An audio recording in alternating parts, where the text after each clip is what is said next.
तुम्ही रमाई लिहिताना म्हणजे अगदी संपूर्ण रमाई वाचताना अशी ती रमाई डोळ्यासमोर येते आपल्या, की खरंच ही रमाई अशी होती. ती संकल्पना तुम्हाला कशी सुचली की ही अशीच रमाई मांडावी आणि ही अशी रमाई लोकांना द्यावी?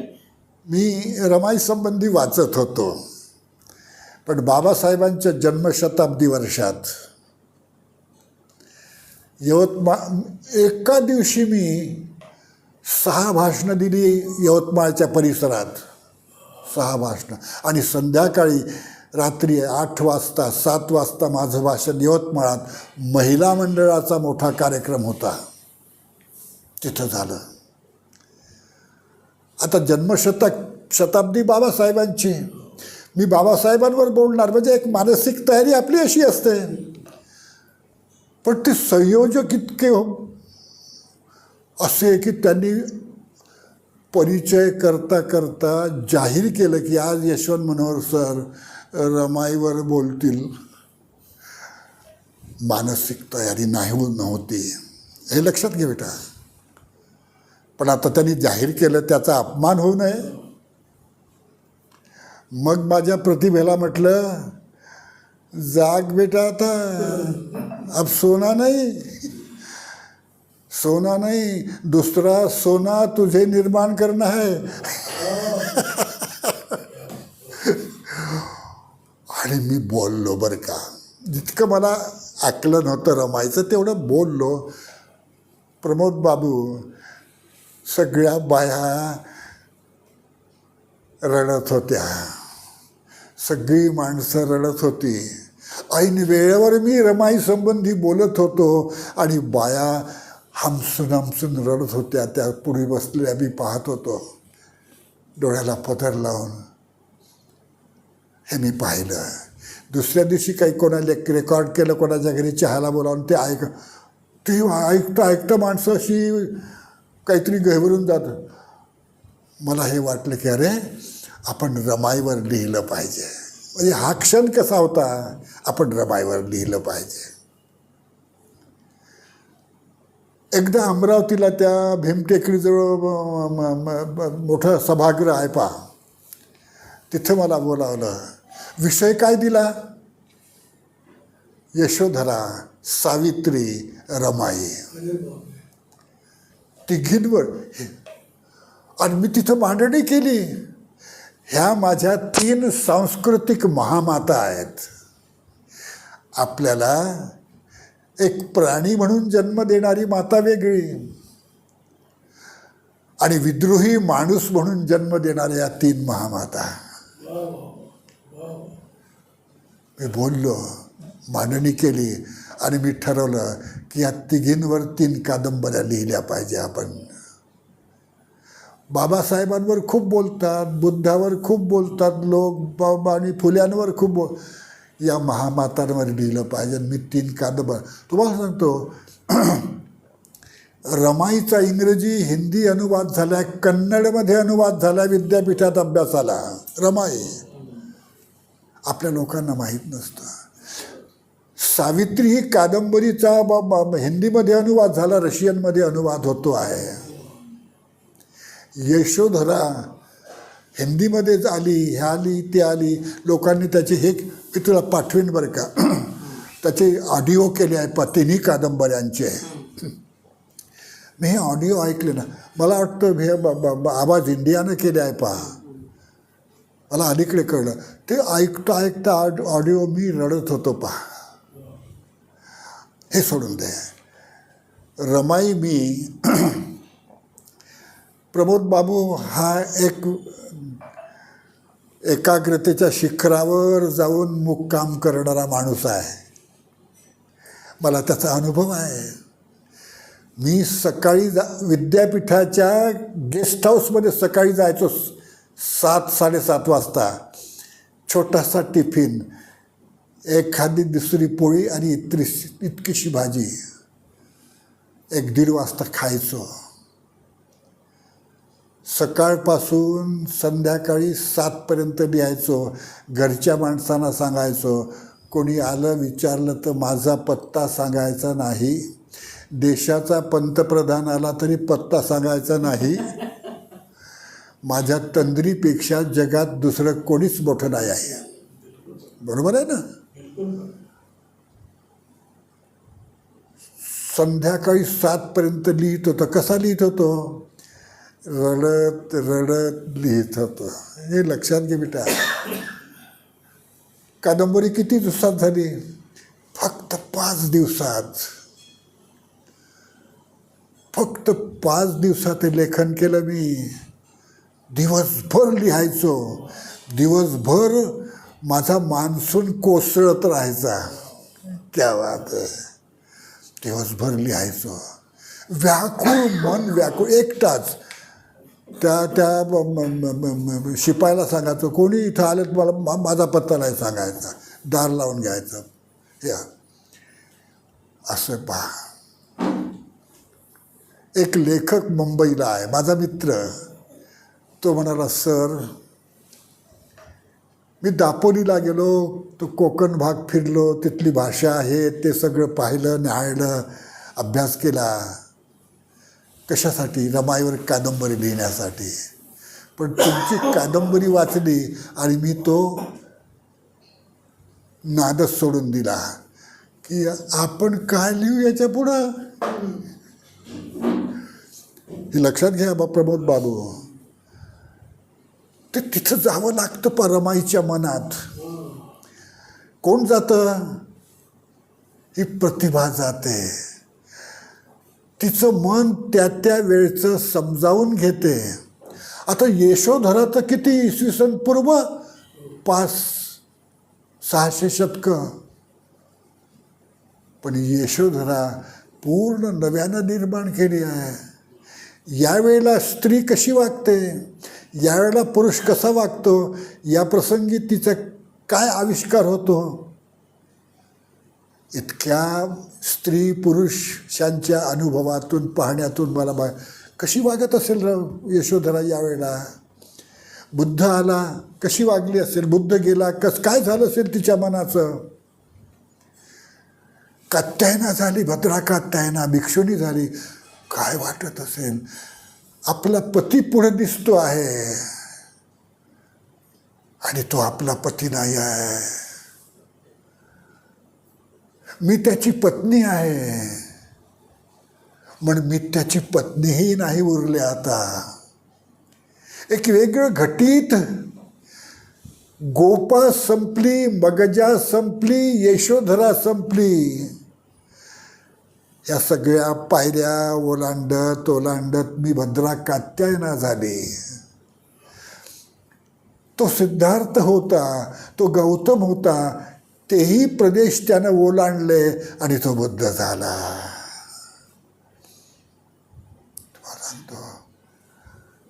यशोधरा. मी एका कवितेत प्रमोद बाबू लिहिला आहे. पिंपळाच्या झाडाखाली बुद्ध आहे बसला. मी बुद्धाला म्हणतो, बुद्ध गैरसमज करून घेऊ नको, तू एकटा नव्हतास. त्या पिंपळाच्या झाडाच्या अवतीभोवती जसा वारा होतो होता तसा मी होतो तुझ्यासोबत.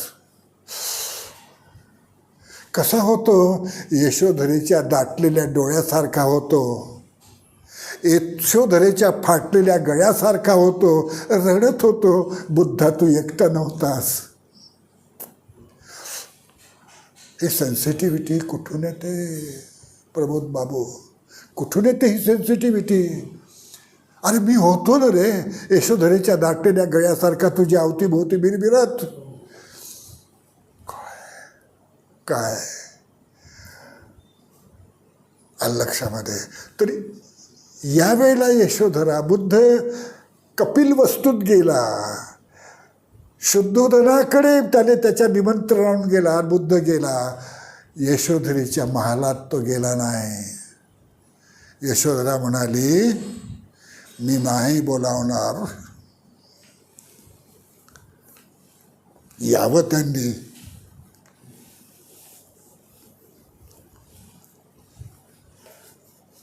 आणि बुद्ध गेला. बुद्ध गेला म्हणजे एक शहाणपण गेलं. बुद्ध गेला म्हणजे यशोधरेचा एक एक एक एक तिच्या स्वप्नाचा आकार गेला यशोधरेजवळ. आणि मग यशोधरा काय वाटलं असेल तिला, आपल्याला जो भेटतोय तो आता सिद्धार्थही नाही, आपला पतीही नाही आहे, या माणसाला आपण भेटतो आहोत. एका विशिष्ट वयानंतर आपण जसे विदेही होतो, सर्वातीत होतो आणि सर्वमय होतो. मी सर्वातीत झालेला सर्वमय आहे.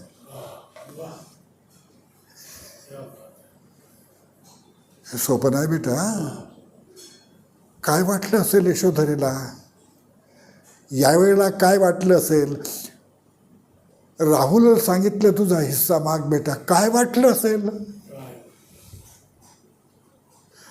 त्याच्याजवळ काय होतं? बुद्धाजवळ काय हिस्सा दिला? हे घे, उजेड घेऊन. हा ज्ञानाचा उजेड आहे. कसा आहे? रेअर आहे. दुनियेभर फिरशील तर तुला नाही मिळणार हा ज्ञानाचा उजेड. तुला हे देतो आहे, अपूर्व प्रॉपर्टी देतो आहे रे बेटा तुला. तोही भिक्खू झाला. यशोधरा भिक्खुनी झाली, भद्रा कात्यायना. जाऊ दे, आता हे सोडून देऊ आपण. रमाईपाशी हो. म्हणजे त्या वेळचं त्या स्त्रीचं मन, त्या पुरुषाचं मन मी अंदाजानं डोळ्यापुढे आणत होतो. पहा, अशा अवस्थेत मनुष्य, अशा अवस्थेत ही स्त्री, तो पुरुष कसा वागतो. आय नो, माझ्या आयुष्यानं मला सांगितलेलं आहे. काही आडाखे, काही पडताळे घेतलेले आहेत मी. आणि मी रमाई कशी मांडली माहीत आहे का? रुक्मिणीच्या पोटी जन्माला आली लेक, तर तो लेकीचा आदर्श आहे. लेक कशी असावी. भिवाची ती पत्नी झाली, पत्नी कशी असावी याचा आदर्श झाली. रामजीची सून झाली, सून कशी असावी त्याचा आदर्श झाली. यशवंताची माता झाली, आई कशी असावी त्याचा आदर्श झाली. ती पुढे 7 कोटी लोकांची माता झाली, सांस्कृतिक महामाता झाली. सांस्कृतिक महामाता कशी असावी त्याचा आदर्श झाली. बेटा,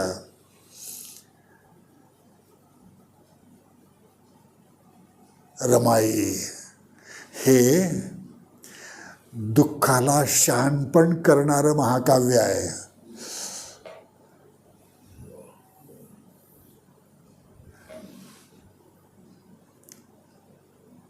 मरावं कसं ते रमाई शिकवत नाही. मरणाला पराभूत करीत जगावं कसं ते रमाई शिकवते तुम्हाला. माइंड वेल, हे लक्षात ठेवा. संकटांपुढे हारणं शिकवित नाही.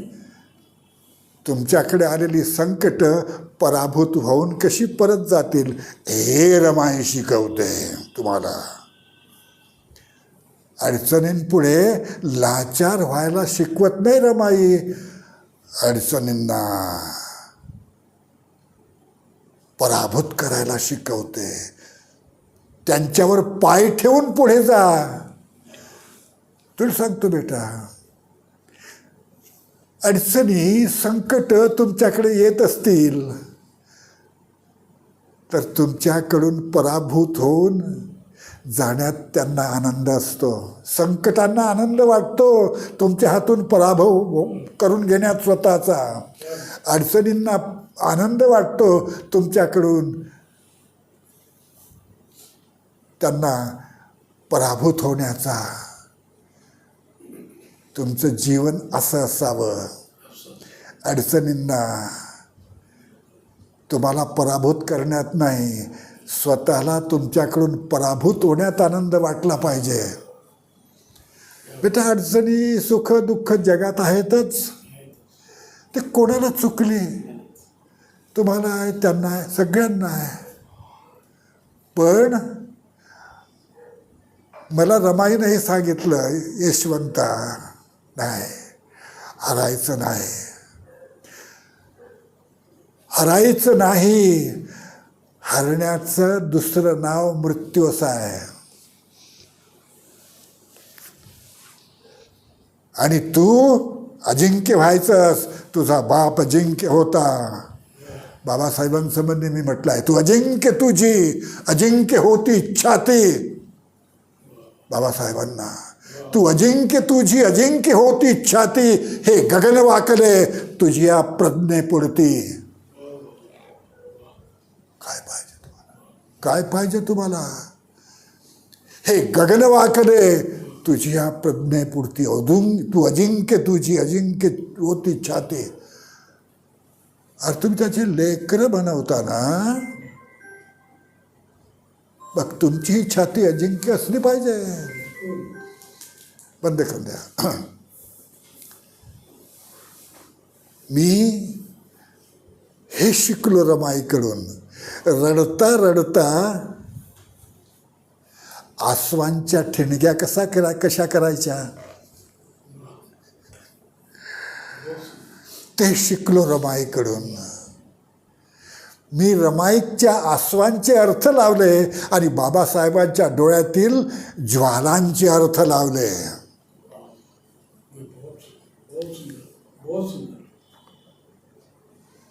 मी शिकलो या लोकांकडून. श्वास घेणं शिकलो. तुम्हाला सांगतो प्रमोद बाबू, सॉक्रेटिसाकडे एक माणूस गेला. तो म्हणाला, जगण्यात सर्वश्रेष्ठ काय ते मला सांग. फिलॉसॉफर. तो म्हणे चल. तो एका नदीत त्याला घेऊन गेला. जरा बऱ्यापैकी पाणी होतं, इतकं कमरेवर.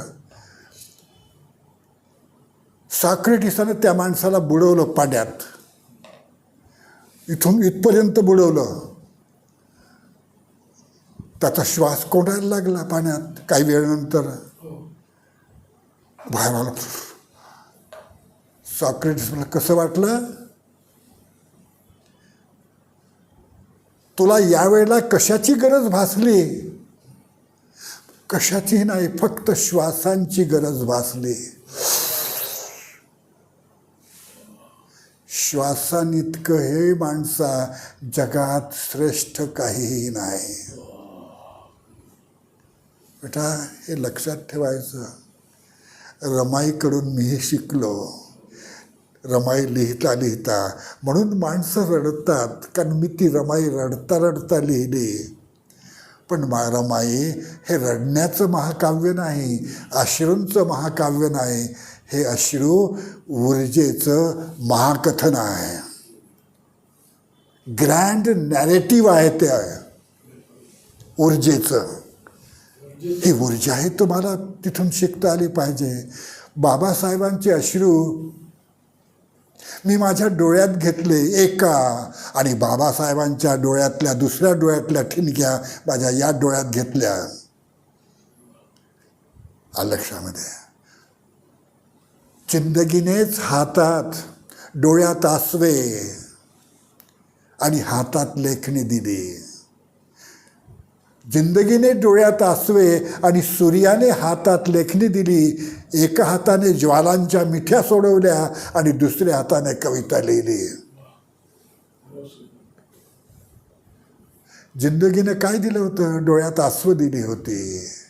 सूर्यानं बाबासाहेबांना काय दिलं? आग दिली, लेखणी दिली. एका हाताने ज्वाळांच्या मिठ्या सोडवल्या आणि दुसऱ्या हाताने कविता लिहिली.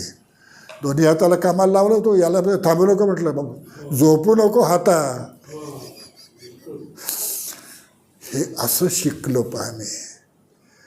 आणि म्हणून मला आनंद वाटतो बेटा. रमाई ही कादंबरी माझ्यासाठी एवढं पुस्तक नाही आहे, ते माझ्यासाठी महाकाव्यच आहे, ते माझ्यासाठी महा कथनच आहे पा, ग्रँड नॅरेटिव्हच आहे पा. ती आपल्याला जगणं कसं शिकावं ते सांगते. सगळ्या लोकांनी तिच्या या शब्दांमधून, या कादंबरीमधून जगण्याची तंत्रविद्या शिकावी, टेक्नॉलॉजी शिकावी,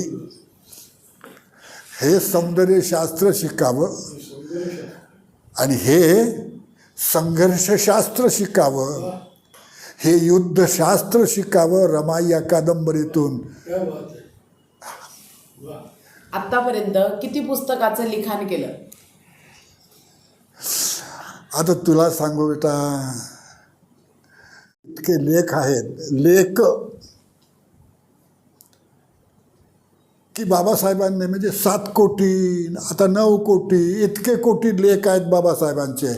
तर बाबासाहेबांना त्यांची नावंही माहीत नसतील, इतके लेख आहेत, इतकी मुलं आहेत बाबासाहेबांची. तसं माझ्या पुस्तकांचं झालं आहे, मलाही काही सांगता येत नाही आता. पण लोक म्हणतात, ते प्रमोद बाबू सांगतं की बाबासाहेबांच्या नंतर इतकं 150-200 पुस्तकं आहेत. बाबासाहेबांच्या नंतर इतकं लेखन करणारा दुसरा माणूस नाही. आणि नुसती पुस्तकांची संख्या महत्त्वाची नाही आहे. तो काय सांगतो या पुस्तकातून? तर तुम्हाला तुमच्या हातावर क्रांतीचं हे महाकथन ठेवतो. तुम्हाला कुठे जायचं आहे, कोणत्या स्वप्नात जायचं आहे आणि तुमच्या अवतीभोवतीच्या जीवनात कोणतं स्वप्न फुलवायचं आहे ते तुम्हाला हा लेखक सांगतो. पुस्तकांची संख्या, खूप पुस्तकं लिहिली आणि त्याच्यात कविता संग्रह आहेत, भाषणांची पुस्तकं आहेत, मुलाखतींची पुस्तकं आहेत, प्रवास वर्णन आहे, कादंबरी आहे, ललित लेखन आहेत, समीक्षापर लेखन आहेत, कविता, अशी वेगवेगळ्या प्रकारची पुस्तकं आहेत पहा. आणि तुम्हाला एक सांगण्याचा मुद्दा असा आहे, घार हिंडते आकाशी, तिचे लक्ष पिलापाशी. जे व्हिजन आहे माझं, मी कुठेही फिरो, कोणतेही शब्द वापरो, कोणत्याही वाङ्मय प्रकारात लेखन करो, माझ्यामध्ये एक इनर सन आहे पा. सन म्हणजे सूर्य, आतमध्ये एक सूर्य आहे. बाबासाहेब नावाच्या सूर्यानं, मी एका कवितेत म्हटलं आहे, या सूर्यालाही बाबासाहेब नावाच्या माझ्या महासूर्यानं उजेड शिकवला. हा एक इनर सन माझ्यात आहे, आतमध्ये सूर्य आहे. तो बाबासाहेबानं मला दिलेला आहे आणि तो आतमध्ये स्थापित केलेला आहे. त्या सूर्यावरचं माझं लक्ष कधी ढळत नाही. काहीही लिहो, कोणताही शब्द लिहो, दिशा, उजेडाची वाट, उजेडाची रेषा, हे कधी थांबत नाही. बाबासाहेबांच्या या व्हिजनच्या विरुद्ध एकही शब्द तुम्हाला माझ्या साहित्यात दिसणार नाही. या सगळ्या साहित्याचा अर्थ आंबेडकर असाच आहे पहा, परिवर्तन असाच आहे, जीवनात क्रांती असाच आहे. तर या पद्धतीने ह्या माझ्या पुस्तकांची संख्या 150-200 जवळपास झालेली आहे आणि मी अजूनही लिहितोच आहे.